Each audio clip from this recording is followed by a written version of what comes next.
me and CP Chandra Prakash on what we are seeing and setting some of the context. We will then give a small example of what happened in a real life situation and how organization responded, and again what we felt from our perspective and our experience of handling many of such situations went well and what could have been done better. And then we have two very simple case studies, which is where we would like all of you to participate. So we will share with you the scenario, and we will then engage with you to co-create what should be a good response. So that's what we want to discuss today. And I'm hoping that with all of us together, we will, when we leave this room, we will be much better in our readiness towards these situations. So again, this is CP and I have more than 25 years experience working on technology risk, cybersecurity area in banking and financial service sector. And as I lead this area for technology risk and cybersecurity for KPMG in India. CP again comes with more than 2 decades of experience focusing on technology risk and cybersecurity. So without much ado, we will start the discussion. Can we go to the next slide?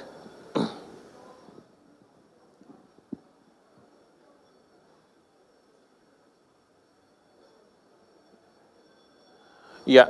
Okay, so this complex, diagram, let me try and simplify this for you. So if you look at, a typical environment in a banking setup, you will have core systems. I'm taking banking as an example here. It could as well apply to a capital markets or an insurance sector also, or even a payment sector. So you have core systems, which is where you're offering your, products to customers. So whether you're offering retail banking or for that matter, let us say if it's insurance, an insurance product, etc. You have risk and fraud management. That's very important. You're dealing with money. So that's something which is very important. You have other systems which are human resources, budgeting, planning, etc., which are there. Of course, the core is something which is more important for you.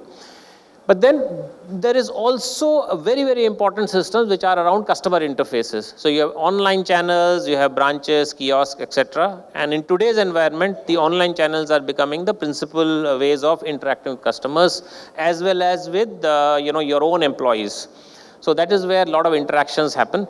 And then you have number of business partners. So you have, you participate in e-commerce. So you want your, a banking product or even an insurance product to be integrated in the life cycle of the buying behavior of a customer. So let's say customer is buying an automobile, insurance needs to be right there in between.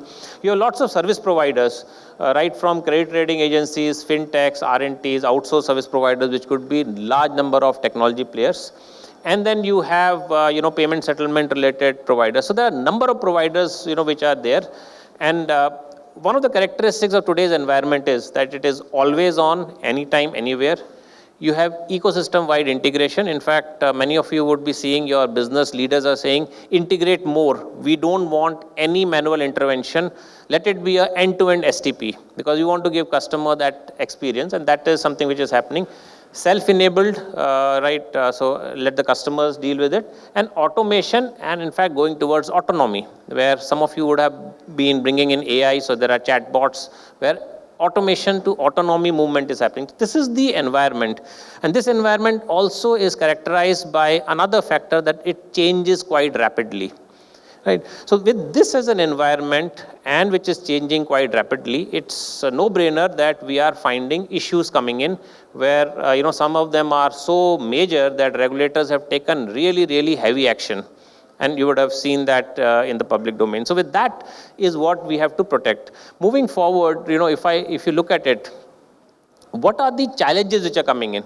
Again, all of you are much more aware. You're dealing with money. So of course you are attracted by a lot of, people who have malicious intent. So there are targeted malware and attacks which are happening. Of course, I mentioned the environment is interconnected, fast changing. You have suppliers and vendors which are introducing risks. Of course, they are bringing in a benefit, but they are introducing risks. We are seeing a lot of interesting outcomes there. But one of the outcome post-election would be notification of Data Protection Act. And that is again going to change the way which we live in India. And there are a lot of emerging technologies. AI, I spoke about automation to autonomy, open APIs, DLT, and so on and so forth. And all this again also is requiring lot of governance, board management, and related commitment. So this is the lay of the land, which is there. So if we move forward, now with this lay of the land, what we are also seeing is the regulators are not sitting idle. And you would have seen a flurry of regulations coming out. RBI, the way I see, probably is ahead in terms of coming out. So over the last 3-4 years, there have been flurry of regulations. There is an IT GRC assurance regulation. There is master direction of IT outsourcing. There are specific regulations on payment and security, cyber security framework, which is there, and there are more directions coming in to banks and regulated entities.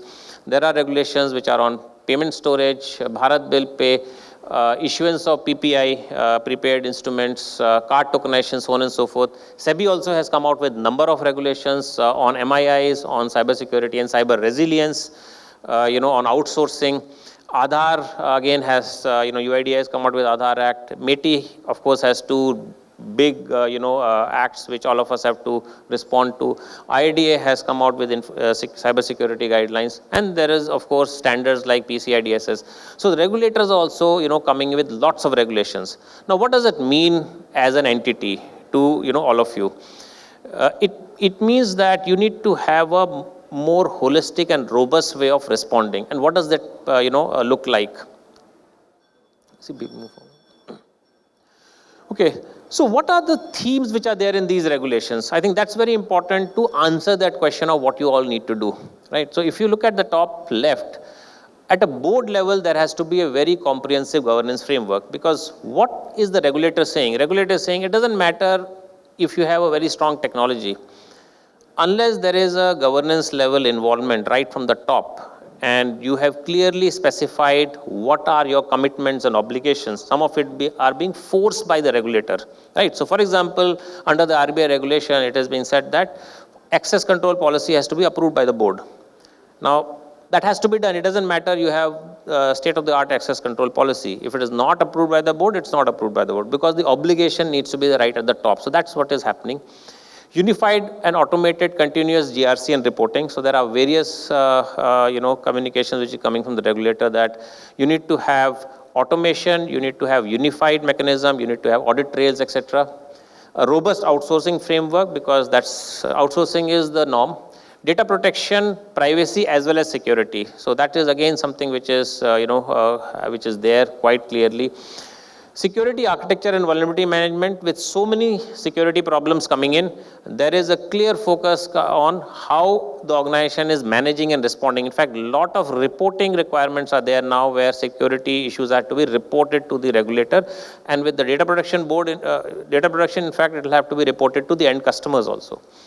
Real-time security and fraud monitoring and response. And this is where, if you see, especially if you look at some of the regulations which have come, let's say digital payment security, there is an integration between a pure cyber security and a business issue of cyber fraud, cyber crime, and that's getting integrated. So fraud monitoring, real-time security is getting integrated, because attackers are seeing it that way. Operational resiliency and continuity.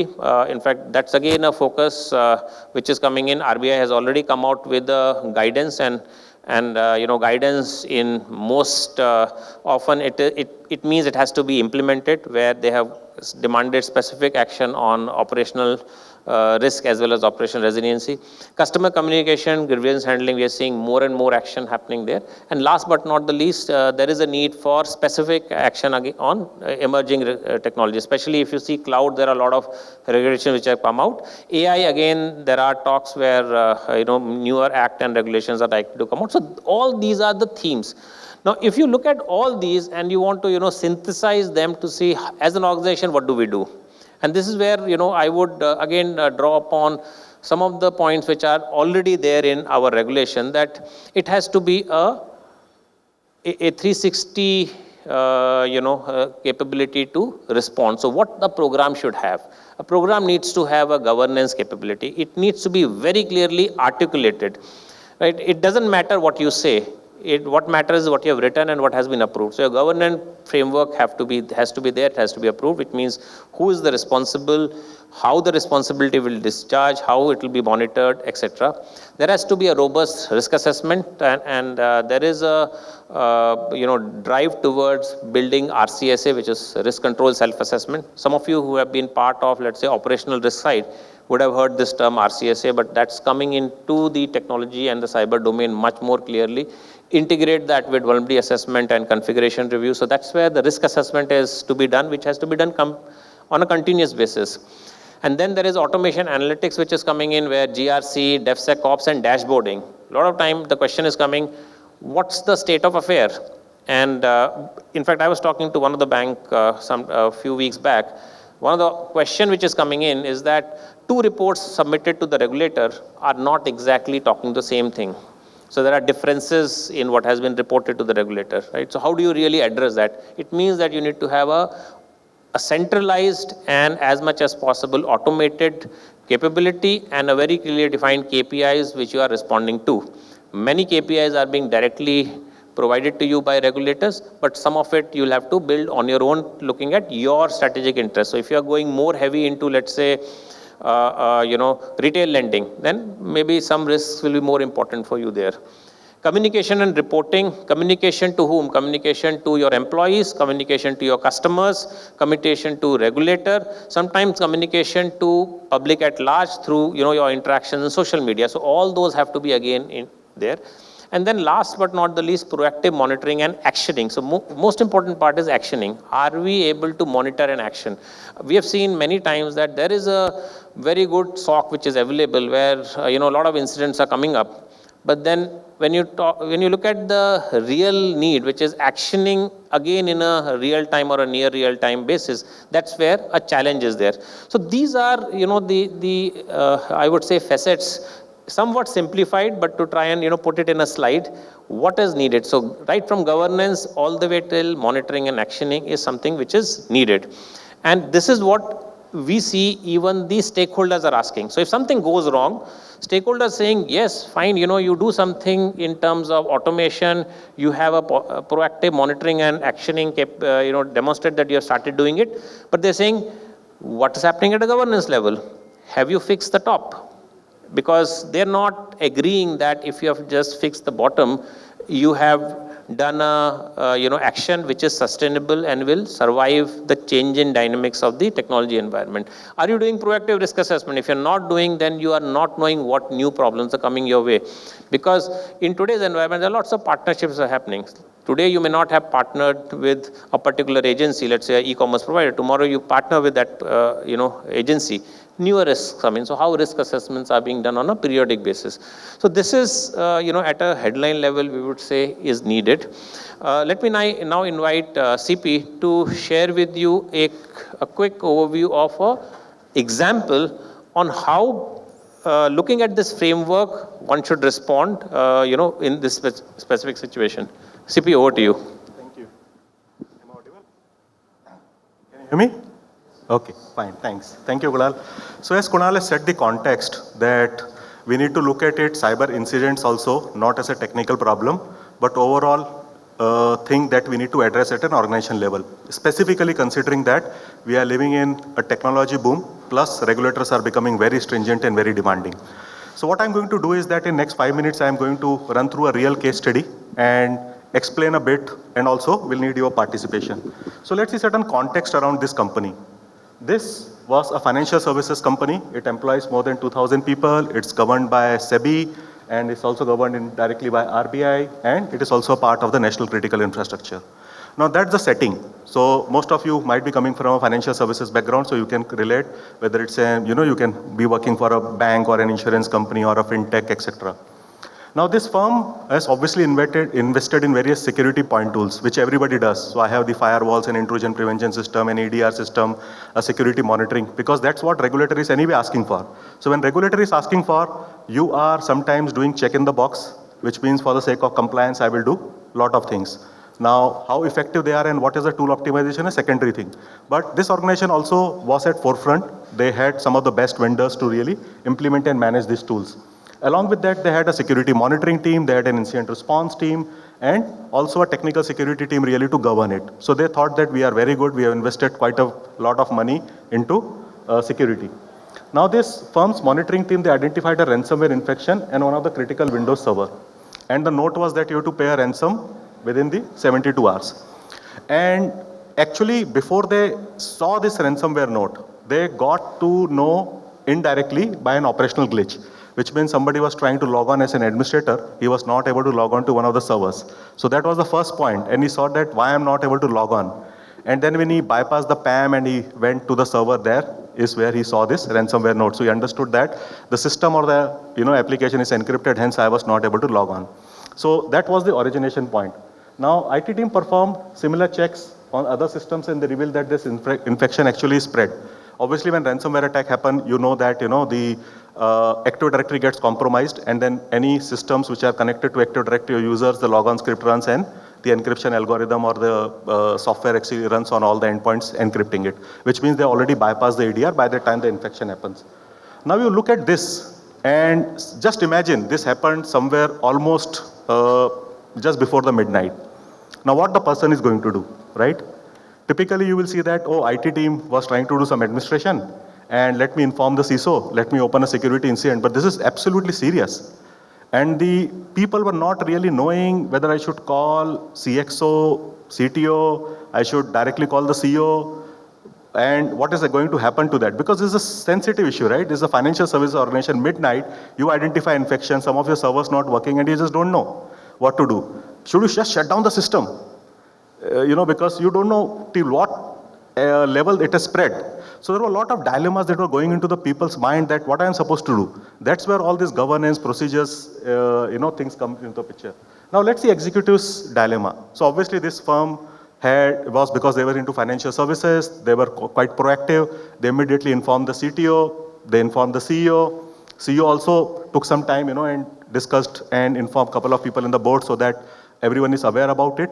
And they started preparing what we call it typically, cyber crisis management, and they initiated that, saying that let's get together and let's see what our responses are going to be. And they were also aware that what next morning we are going to face. So, lot of dilemmas.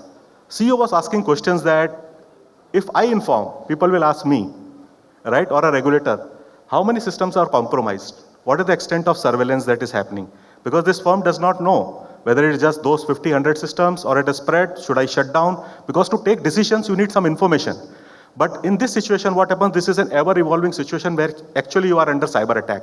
Because you do not have information, but still you have to take decisions, which means the chain of command has to be very clear. In this case, it was. The head of the crisis management team was joint MD and the CEO itself, which means they can take any decision, be it financial, be it regulatory, be it technical, be it involving retainer, or be it even paying ransom. So these were the questions. Should we identify all the impacted parties before we notify them of cyber attack? They were not knowing. Has any data exfiltration happened? I don't know. What do I do? Then, do I have an obligation to inform client based on contractual terms? You might have a contract saying that if cyber attack happens, maybe regulator needs 6 hours like CERT, RBI may need some time when you have to respond. What about customers? Which systems are infected, whether they are customer data or not? So you are not knowing. Do we know any data has been exfiltrated? If yes, what is the type of data? But you do not have sufficient time. You can always ask your technical team to do some containment, ask another team to go and look at proxy logs, look at what kind of data has gone. But all of these things is going to take time, and this is a ticking clock because there are many, many things that you have to respond parallelly. So in cyber attacks, very important point is that multiple threats run in parallel. You need to have a communication response, regulatory response, client communication, regulatory, technical response, and maybe certain management decisions. Then, are our critical business process operational and unaffected? The core ones. Can we run tomorrow morning or we cannot run? Right? Do we have any breach notification requirement to the regulator? And should we invoke a cyber insurance? Whether it is the right time or should we invoke a cyber retainer, inform the insurance provider later or through a broker, so on and so forth. Then, how many client data, PI or actual data has got exposed, right? So, sure. CP, I just want to, if we go back to the previous slide, let me ask all of you, what would you say if you're a bank, right? If something has gone wrong in your systems, do you need to inform other banks? How many would say yes? How many would say no? So if just a raise of hand, how many of it you say that if there is a cyber attack which has happened in a bank and bank systems have got compromised, in terms of informing parties, would you believe your peer banks would be a party who you should inform to? Just a show of hands. Okay, so Okay, I we have quite a see few. around 10, 15 hands up. How many of you would say no? Okay, I am seeing 1, 2, 3, 4, 5, 6, 7. You're raising a hand or no? You're not willing to participate. Sorry? But you can still answer. It's okay. It's in the closed room. That's the best thing, right? You can answer without any. Uh, Okay. okay.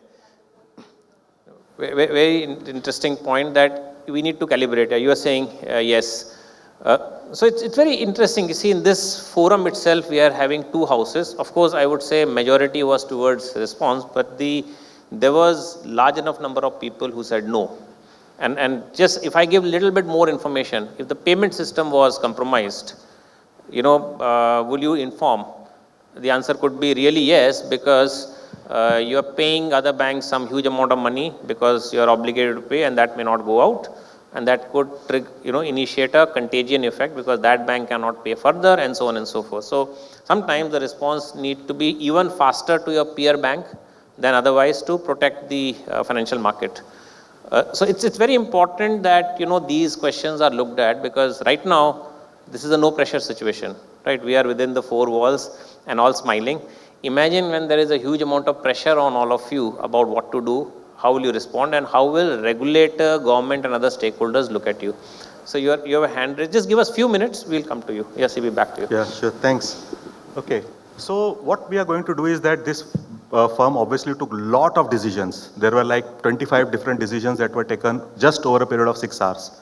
Okay. But what we are going to do is that we are just going to look at 4 or 5 of them which are critical. Say, for example, there is a decision matrix, right? The first decision matrix is first response. What should be my first response? Immediate. Let's shut down the system, internet gateway, everything, so that we can prevent the spread of ransomware till the time we understand, at least next couple of hours, what is the extent of infection, how many servers, etc. Is the backup copies? What about my DR? The first response is do this. Do you want to do this? That's one. Second, we know 100 systems have been impacted. Just isolate those systems, start doing initial triage, check the spread of infection, and then take a calibrated call to run certain critical services. And in parallel, and this all organizations do, we don't know, but we know which systems are impacted. If they are critical, let's start rebuilding. So let's start rebuilding the application in an isolated environment, restore the data, update the EDR.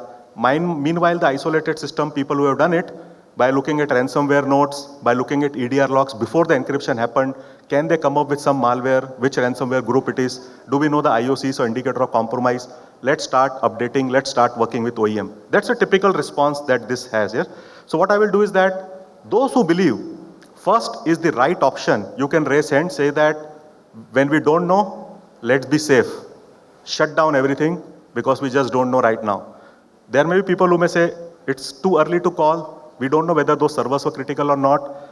Isolate the infected systems because you don't want to create panic. When systems are down, please also understand, a lot of financial services have end of day script running.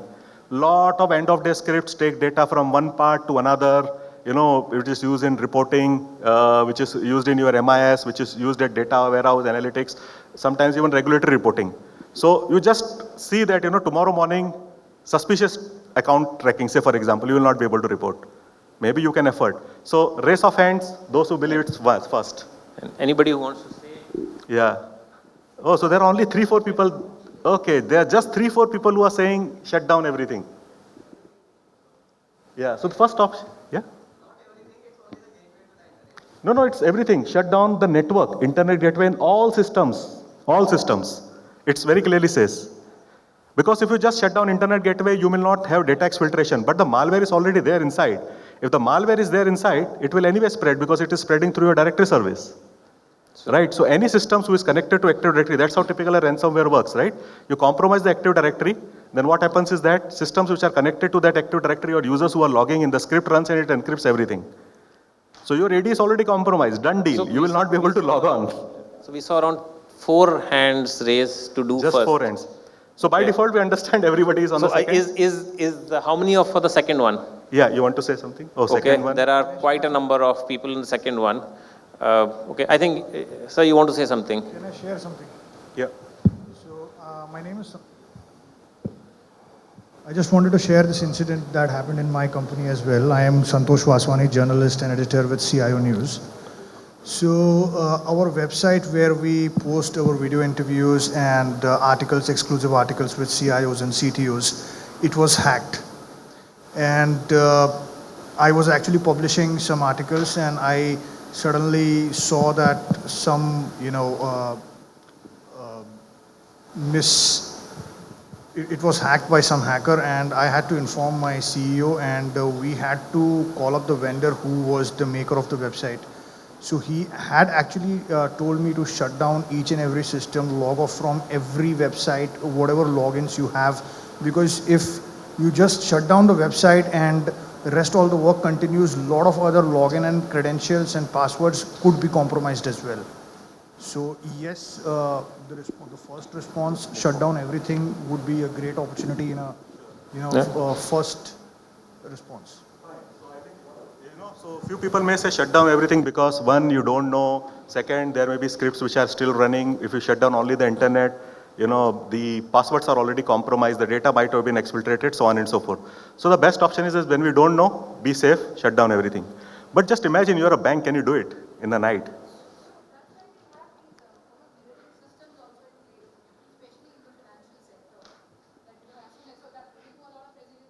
Yes. So, but during ransomware attacks, your DC and DR generally gets impacted both. Just because of resiliency. What is going on here? Is also going on there. You have to be in the mic. So, Yes. Yeah. So very interesting point which are coming up. So, one thing which we just discussed here, your resiliency capability needs to be built keeping in mind the ransomware situation. Because if you don't think about it, your real-time replication will replicate the ransomware also. Right? And then you may not be, sitting with the confidence to shut down. Yeah. It's all about that, that last, I would say,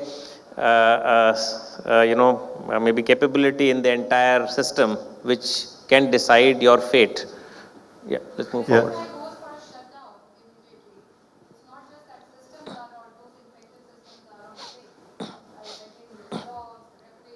Yeah, so absolutely, a lot of impact. So let me put a bit of a spin to this. A lot of regulators will say, and in fact, a lot of cyber enforcement agencies will say, we need to know the exact situation, and I need all the logs, even that footprints which are present in the memory. Now, can you shut down? You cannot. Can Yes. regulators ask you that? Yes. Anybody else? Yes or no?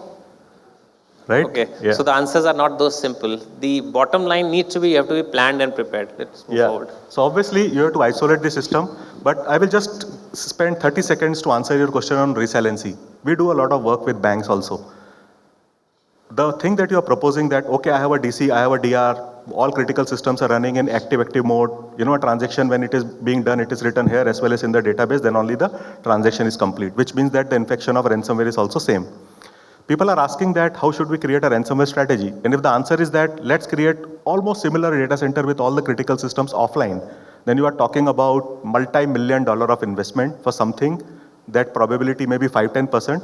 Well, we can focus on many proactive and other things. But anyway, that's one part. But then there are a lot of others who are saying that how fast we can rebuild the systems. Do we have hardware capacity? Do we have to rebuild application, including configuration and then database? And there are quite a few technologies that will help you do that, But to answer your question, it's not that easy. It requires multi-million-dollar of investment really to create a offline kind of environment which actually you can bring it up.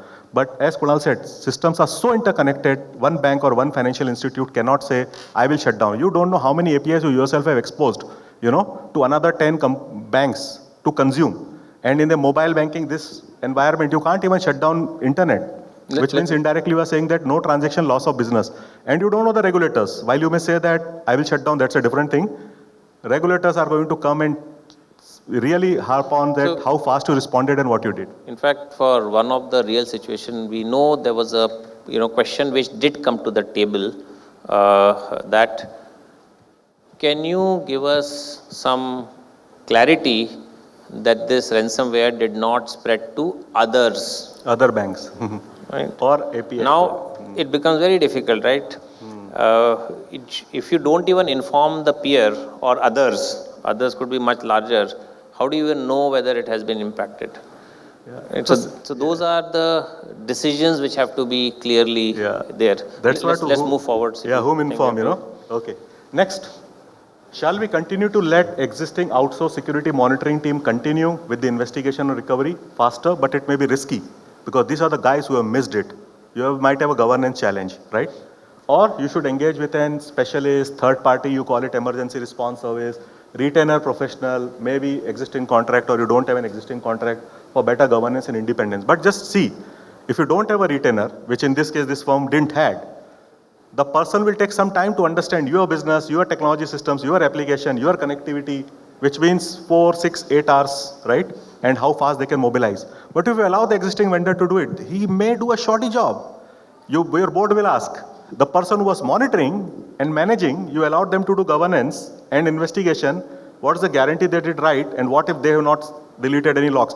Just see, from regulator and board perspective. So what would be your answer? Your response? What would be your answer? You want to ready to wait for 4, 6 hours? Two? How many people are saying 1? Raise of hands. Only one person is saying 1. Let the existing person do. 2. Okay.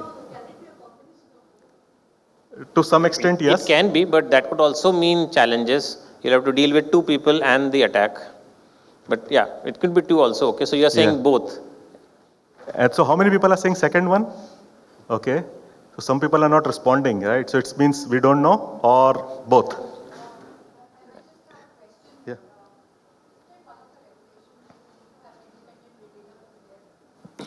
So, so it's not exactly a regulation, but a kind of guideline, yes, which is proposed and people are doing maker checker type of thing. Yeah, so this is being asked also even from the board or the governance body. Who is doing it? Whose reports you will trust? In fact, what is being now looked at as a good practice, so since we've gone into that question, let me, share my experience and thoughts, is that you, of course, have a retainer, but you also make sure that you will use the retainer on a much regular basis to check whether the operations are happening really in the right way. In fact, some of the national critical infrastructure, this is happening by design, because you want to make sure, one, the needle in the haystack is picked up, which could be in this case, let's say an arrow in the haystack. 2, if something goes wrong, the question which CPO is asking, is this guy knowledgeable about your environment and can move really fast? Because minutes matter when a situation of this kind happens. So can that be done? So again, a planning will need to be there. Should you have those capabilities built? Yeah, sure. So if you have a retainer, he would have already known about all the environment. But anyway, this firm did the right thing from governance point of view. They said, fine, engage with retainer as soon as possible. And as I said, the chain of command was very strong. The CEO directly, right? He made a call and he said that I need in 2 hours, and things were happening. Then third, it means that if it requires whatever investment, I will do it. So these are the decision metrics you will need it. Third, is there a data exfiltration? If yes, what is the type of data? It is financial data, PI data, and it may take some time. Oh, sorry, yeah. And then assume loss, engage with the hacker group to buy time, or even consider a ransomware payment. So this is another thing, right? The firm was thinking, should I do little bit, because ransomware note very clearly says, I have your data, even if you rebuild, I am going to publish it. As soon as possible, pay me 25 bitcoins. And if you want to engage, here is my dark web theme, right? That's how the typical ransomware note comes. Now he is also confused. Executive is thinking, should I invoke a negotiation? Let me at least buy time. Or let me see whether even he has any data or not. If my proxy or my logs within 2 hours can tell me he is bluffing, it's just an infection, Should I go and even engage and waste time? And you might have a policy of not engaging with ransomware. Some firms do have, while some firms do tell that they can do it. Anyway, quick response, show of hands for point number 1. Okay, so there are quite a few people who are saying that point number 1, which means that don't engage with negotiator or a hacker and directly, basically, do the investigation. See, it may take time because you don't know. The infection, when it happened, he would have exfiltrated data 10 days before also. How many logs you will see? So and you don't have time for that. What are you going to do? Well, to some extent, they did the same. They thought that let us wait for some time before we engage with ransomware hacker group. But please understand, hacker groups generally know if within 24 hours you are not engaging with them, 90% plus probability you are not going to pay. It's like, kidnap. If the guy is not picking a phone and not showing interest, then it means he is not willing to pay you a ransom. Okay, so you are running a risk. What if he publishes data and he has a genuine data, right? And you can use various tricks. Okay, so let's see the fourth one. Should we inform the regulator, which includes CERT and our business partners, as Kunal was giving an example, shareholders, etc., or wait for more information? Second, inform senior management, technical committee and board, and then whatever they take, decision they take. How many people really believe that it is board's call to take a decision? Raise your hand. I inform the board and seek their advice or guidance. No? They are authority, but they are governance body. They are not execution body, okay? Okay, let me put the question in a different manner. In how many of your companies you believe that the board will be able to come to an answer quickly and give you a direction? Will they be able to come and say, engage with I'm not seeing raise of ransomware, hand, pay but the I'm seeing, ransom, don't worry about heads it. like As this. soon as you pay Bitcoin, things are done. Right.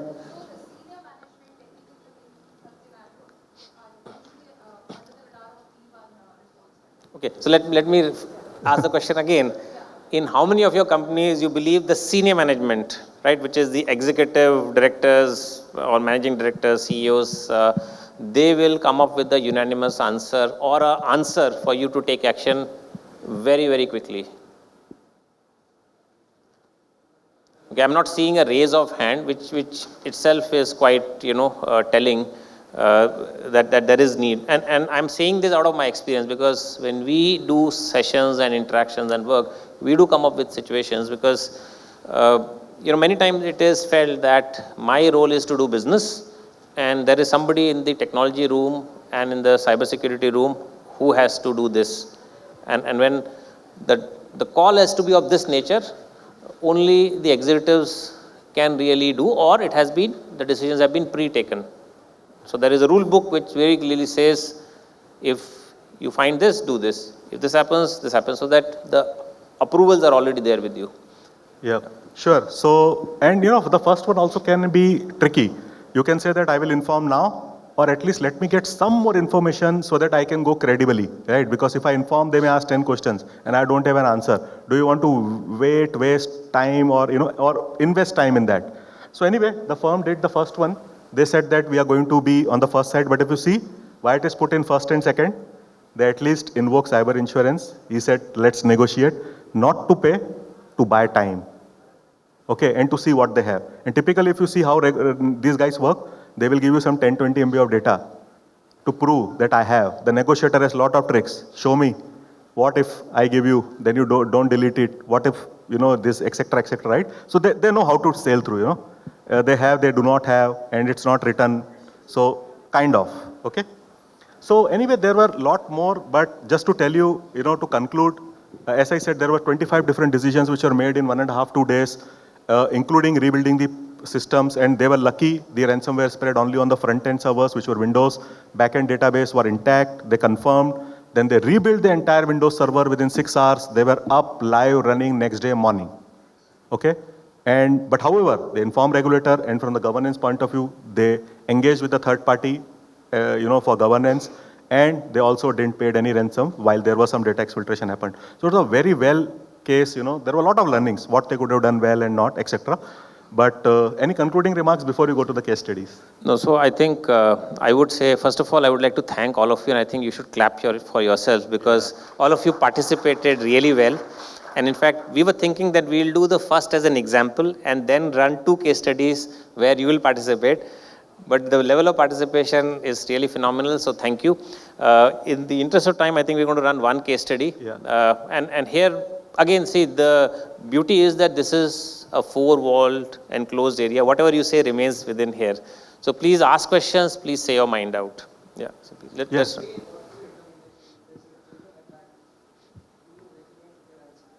So we will answer, Prasad, this question later because this is one of the questions that is in the case study. Okay? Yeah. Which will tell you that these 5 things have happened. Now tell me whether you will pay or not. Okay? So let's run a case study. Yeah, so we'll run the first one, I think. Yeah? You start the first Yeah, one. sure. Okay. So let's see. This is the context. Okay. Now you are a CXO. Okay. You are the authority. Yeah, so all of you have to remember that you are the CXOs. Yeah. So it's you on the table, hot seat, and you have to take a decision. And you can form a group, discuss, from the table, and whoever wants to answer, they can answer. We will give you 5 minutes to think. But just let's see the context, right? The context is that you are an executive team, right? Joint MD, CEO, etc. And it's a global financial services company. You can call it Silverman or you can call it Mad Max Bank, whatever. And you are into merchant banking, wealth management. You are also into certain financial services. You also provide certain research and analytics to your companies, So you have a lot of data from the companies, right? Because you're into merchant banking, which means that the target companies, financial statements, management reports, quarterly performance reports, investments, everything is with you. Absolutely sensitive data of your customers to which you are offering this service. And you know that these are very high-end customers. The ticket price range can be 10 crores to 100, 200 crores also, depending on what kind of size you are dealing with, right? And also private equity and asset management firm. You are adopting a cloud first because you are a small company, you want to move fast, and you are in fact moving a lot of your applications, etc. to cloud so that they are available everywhere and people can use a mobile app and run a lot of analytics, etc. So you are into that services firm. Now you are also considered systematically financially important institution by Financial Stability Board, which is RBI in India, because of the nature of financial services that you provide, because you also give ratings to some bonds. And basis that people raise money and pay interest. So it's absolutely important that how you are rating them. And then this company operates in India and then US, UK, right? So you are the executive of that multinational. So that's the context. Yeah. So sum and substance, It's an important company, systematically, financially important. And what you do will have a repercussion in the entire financial market. Yeah, you can say I hold 20% of the market share, so you can be happy. You are really running a very, very good firm. So now what happened? One fine morning, 9 o'clock, your cyber guy comes in, CISO, and he gets an email. Or from your cyber threat intelligence provider, you know that you have external attack surface management companies, and they typically see what is your digital assets, whether any data is leaked out. So it looks for your domain and IP address on the internet. And what they found that there is a financial data of your customers and some of your research documents that are available on the dark web, and they are being sold, which means that somebody has stolen. On the dark web, dark web, right? That you can sell these kind of things. So they are saying absolutely sensitive info. See, for hacker, it's of no value. He is sitting somewhere, say in Russia, China, whichever. What he is going to do? Sell it. Maybe competition wants to buy, whoever wants to buy 25 bitcoins. Now you got in this SOS call, right? Just imagine you are a CXO. You are being informed. I am a CISO, I informed you. Sir, this is the situation. This is where I am in. I have got this from my external threat intel service provider. He is telling me that 12 customer data, full set, and some PI data, right? And it's available on the internet and research documents also. So tell me, what should we do? So the counter starts now because time is ticking now, right? Yeah.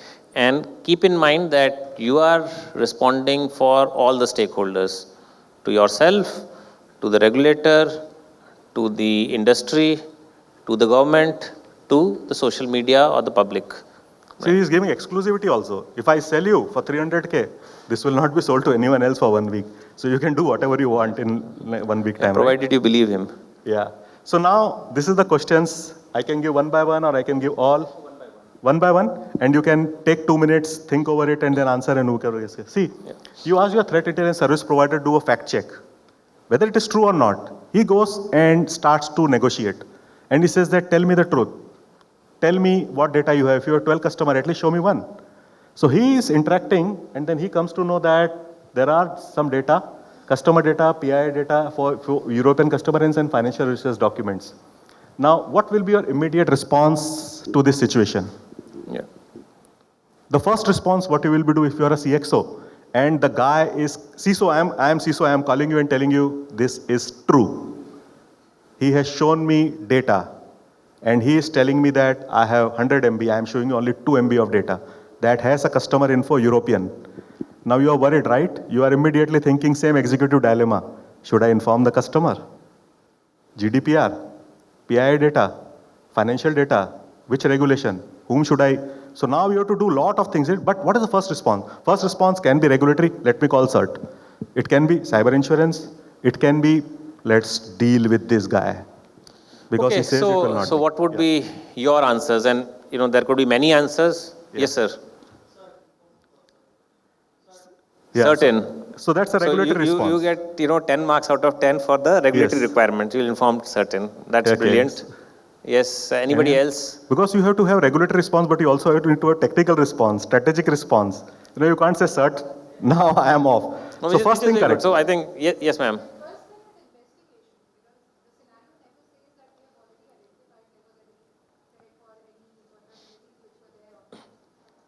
So you can do So you will investigation, investigate. but see the data is exfiltrated.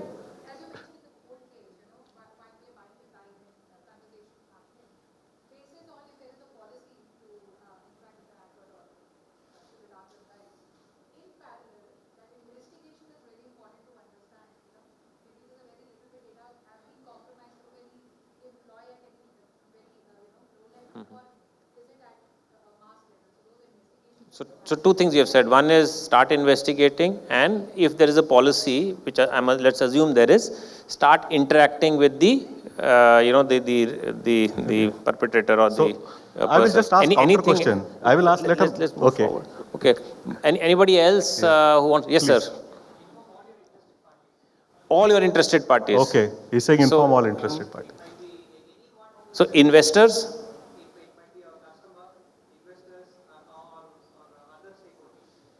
Okay.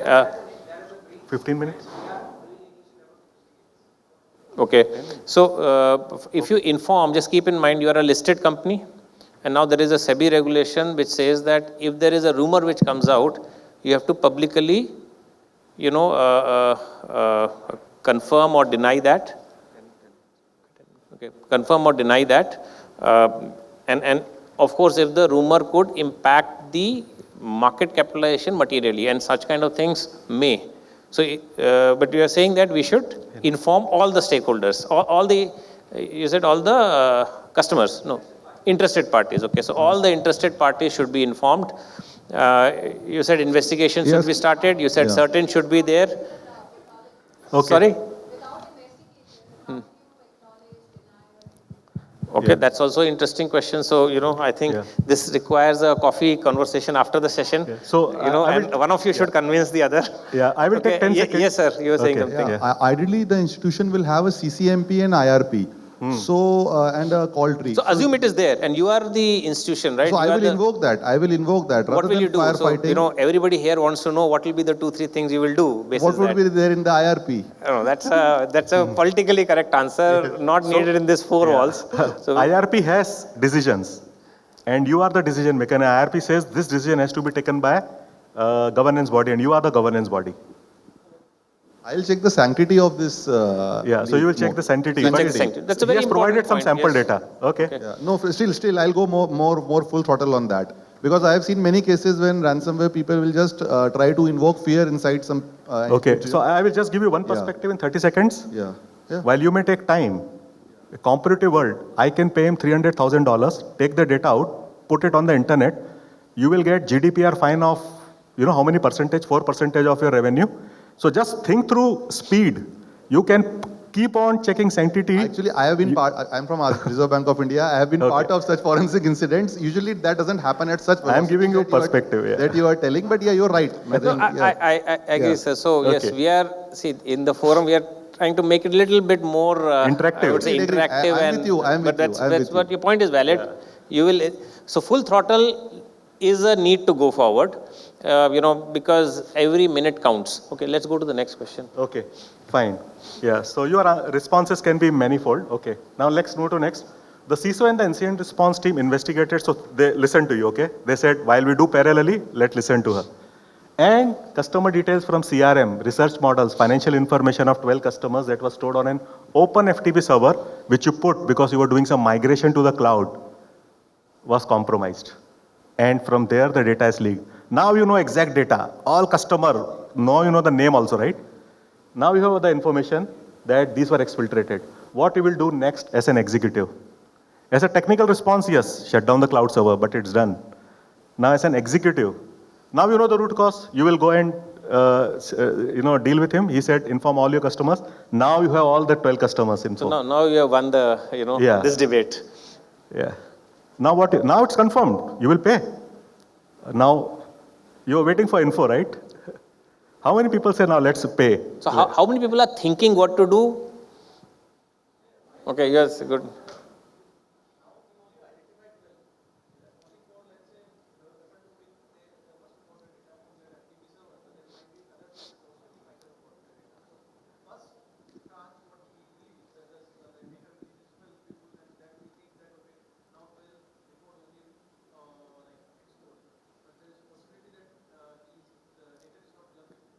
Yeah.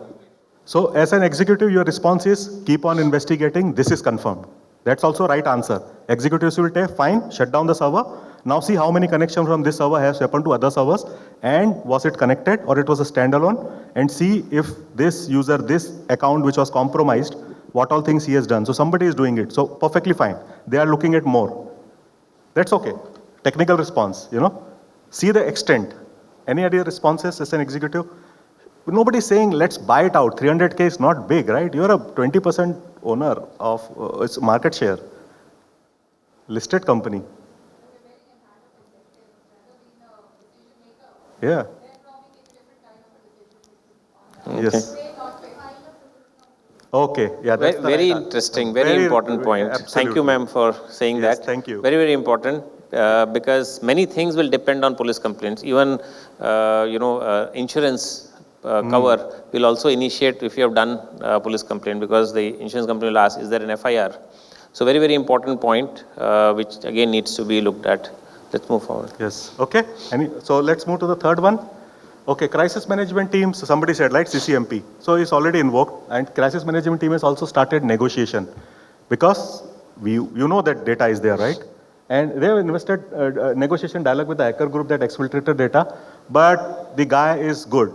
Within 24 hours, you were buying time. He understood that you are not interested in paying, and he also understood that, in some sense, that because of listing, reputation, etc., you will not pay. So while you are negotiating, you can, in some sense, say the negotiation failed because of two reasons. One is that he was not giving you confidence that he's not going to sell this data to anyone else. Somewhere you felt 25 Bitcoin, 50 Bitcoin, maybe because this info is so critical. He's saying, I will not sell it for 1 week. After that, I can still sell it for 300K, right? You are not getting assurance that after paying so much money, he will not sell. And you don't know, it's a digital world. So what he did, he posted it onto social media that I have hacked this group, and here is the data, and he threw some data. He still wants to sell because he wants to make money. His job is not to, but he wants to create this panic and also attract the attention. One, you pay. Second, those who don't know, I have data. You want to come? You come. I will engage with you. Now, what are the critical factors you will consider before deciding to pay the ransom? Like somebody was asking, right? Policy. What are the decisions you will take? Oh, what is my going to be loss, class action suit, plus reputational impact, plus this, that? Market standing, reputation. Any five things? Market standing, reputation definitely is important. Loss of customers, Yeah, absolutely important. absolutely. Sorry? Is it life threatening? Yeah. Maybe, yeah. Value of data. Absolutely. Yes, very Value of- important. So, in a nutshell, yes, out of 5-6 things generally people see, these are the things that you already said, and they also see regulatory penalties and fines. Because in Europe, is like GDPR will put penalty, but people can bring class action suit. And that can be huge. And you see that it was your, I would say, small thing that you did, that you put up an FTP server. So people will say that you have not done due diligence. It means that class action suits may be going against you, right? So these are the discussions that you can say and say, at least he has done what he has done, given 10 MB of data. Now let me buy it out, whatever the term may be, and lets me get away with it because the cost is huge, huge, huge. And paying a ransom or not paying a ransom is again different thing. Just want to say one statement and move away. That some companies have these policies, they don't pay ransom, doesn't matter what happens, but sometimes it can be an existential crisis. Second, in California, government is trying to come up with a regulation that by 2025, we will make ransom payment illegal, which may be a big thing because they were saying that this industry is becoming so huge that nations, entire the nation state actors actually are acting on it. If we do it over a period of time, we will kill it. So and there are quite a few large enterprises which are still continuing to pay. So with that, I will say, Sure. No, thanks, CP. So thank you again, everyone for participating. We have 12 minutes. Okay. So no, I don't think so. We'll have. So can we move to the last slide? Yeah. So in the interest of time, we'll move forward because we had, as I said, we had kept 2 case studies, assuming that the first one you will not participate, but did you participate? So I want to just come back to this, right? I think while we took example of a cyber attack, if let us say, there is a downtime in a system, and again, those are not unheard of. We have seen broker systems seeing downtime. We are seeing bank systems seeing downtime. We are seeing payment systems being downtime. And again, the response requirement is similar, although it's not exactly same because there is no attacker there. It's more of a clearly known phenomena. So the unknown of what has happened is less. It is slightly better, but the response action again is similar. And we are seeing that coming in also from regulatory side. So what has to happen? Of course, we spoke about CCMP. So there has to be a governance layer response. How are you going to respond to that governance? So for example, if, many times when we ask, if a regulator asks, does each and every risk, which is of an important nature, let's say a cyber security risk or a technology risk, which is important, is there a method or a rule through which it will necessarily reach the board? And I have asked this question to a lot of people, and the answer is not always yes. Many times it is that it is left to the CISO or the technology head to decide whether it goes up or not. And that sometimes is again seen from a regulatory lens quite damaging, because why is a decision factor coming in by an individual and why is not there a rule? So those governance elements become really important. Risk assessment, I think today the regulators are saying very clearly that if you don't know that you have a risk and you have not assessed it, then it is less tolerable than if something has gone wrong. Of course, if something has gone wrong and if it is of a severe nature, there is problem, no doubt about it. But if you don't know that you have a risk, then it's a bigger problem. And how do you know what is the risk? How do you demonstrate that? You have to have an inventory of risk.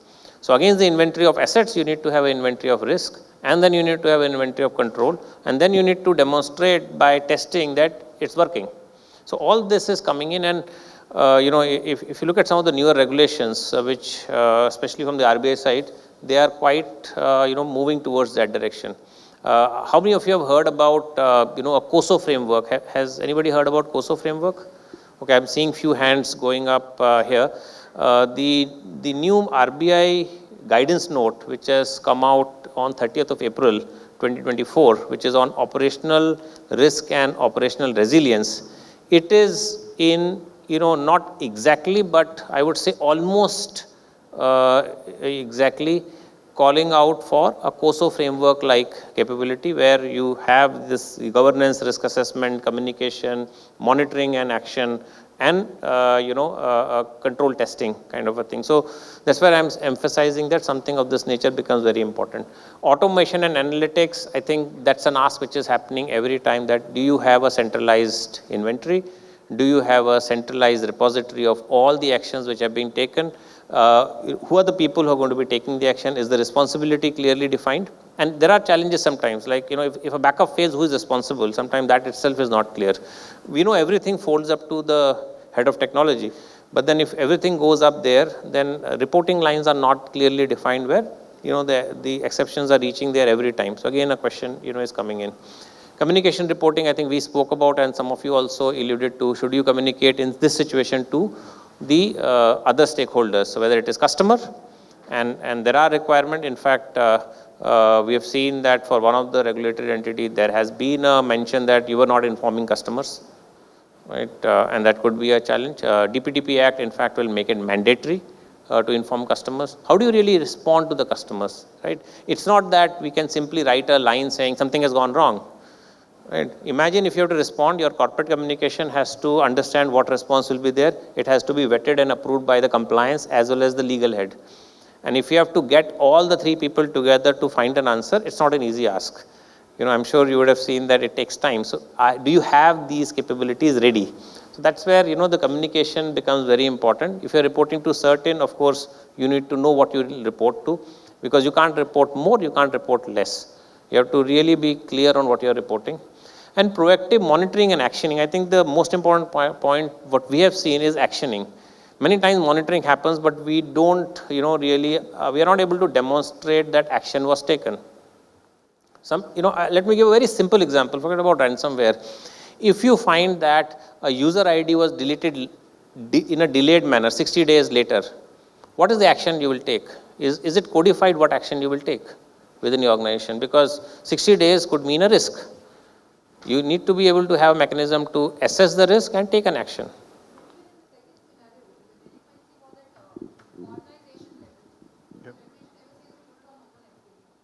Yes.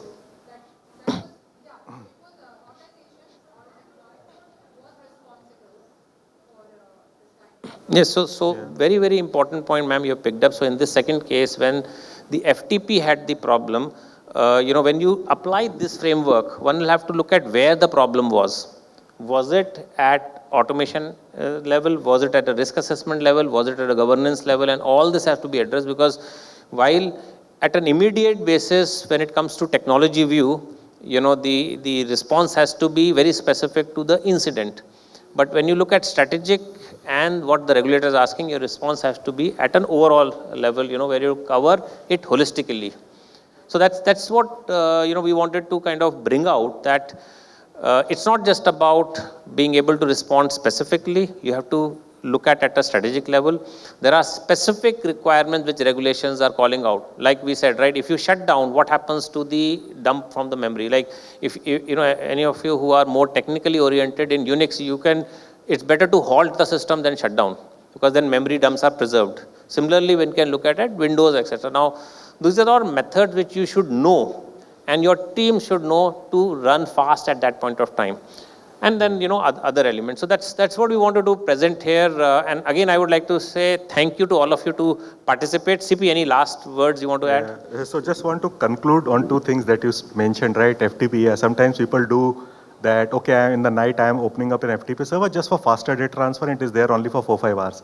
That's where your attackers which run automated attack platform, they keep scanning which are the new servers that are coming on the internet. As soon as they find out a FTP server, or any server for that matter, without strong multi-factor authentication, they latch onto it.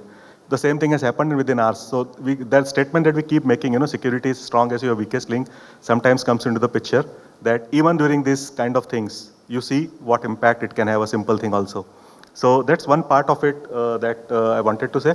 I think Kunal mentioned about regulatory reporting and having these things. I just want to say one thing on that while having all of these things is great, generally we say that if you have to fight the war in Siachen, you should also do the simulation in Siachen. Sitting it here will not tell you what is the context that is going to happen. Try to do some simulations in spite of having all this, to see how are your response systems behaving, sometimes even some of the stakeholders not knowing it. Okay, so that's the conclusion. No, I think that's a super important thing. If you have not practiced, it doesn't work. I can tell you, if I go to a hotel and the on-off position of the switch is reverse. Like many times what we know, we press down, it's on, press up, it's off. If it is reverse, it takes time to get acclimatized, and sometimes, you're more careful what are you pressing. It's such a simple thing, right? So imagine if you have to respond here, if you're not practiced, nothing will work. So of course, practice has to be there. And again, maybe I'll close by saying regulators also asking, have you practiced and was the outcome successful? So with that, again, really a big thank you for being a very, great and participative audience. I enjoyed. I hope this session has, brought some questions in your mind. Maybe have given some answers. But as long as the questions are there, I'm sure answers will come. And thank you again. There is a hand up there. I don't know whether we have time for a minute or so. We can take the question. Okay, we have a few minutes. Yeah. Hello. Yes. Yeah, my name is Prab actually. It was a great viewpoint. You have talked about the governance, and it just want to say one thing is, as you said about the case study. If you can see, the base of case study is if you have a strong governance, that drive the good solutions. Okay, and if you see the case study in which you're talking about data classifications and all that, that is a base for entire case study. If you have a good data classification, which talk about impact, reporting metrics, it can solve your 60% problems. Now we have a solution which is mapped with that. But as I said, all are from governance background here. We need to understand how governance is important in the organization. If you have a strong governance, you can have a cost-effective solution. Yeah. No, in fact, that's a very important point. And maybe just one cent from my end here. As we move towards more AI and, these kind of domains, classification has to be looked at in a much wider context. When I've asked this question to many people, how do you classify data? The immediate answer comes, let's say it could be secret, private, public. Exactly. But just think about it. It's only talking about confidentiality. If I ask you, have you classified data from an integrity perspective? What are the qualities which you will use for classifying data for integrity perspective? Exactly. For example, I'll just finish. For example, if you want to use mobile phone to reach out to your customer, the quality of mobile phone or the accuracy and completeness needs to be near 99.999% or near 100%, right? But maybe the physical address, you're okay for 98%. But have you started looking at that dimension? So that's about the integrity. Same thing about availability. Have you classified your data in terms of the quality of availability? So very, very important points, sir, which you have picked up. I probably took it a little bit further, but these are very, very important points which are going to come to all of our table. And that is why, when you're talking about banking sector, we focus more on integrity. When you're working on the defense, we focus on confidentiality. And when you're working on e-commerce availability. So we cannot prioritize everything based on C only or I only. Yep. And that's why we say as a CISO, we are the subject matter expert to the board to explain them why security is important. And as a CISO to the operation team, we explain them why business is important. So that is an important thing. Thank you. I think I've got a clear signal that, time is up. We are here maybe after the session, and I'll be happy to interact with any one of you. Thank you once again from KPMG side. Thank you.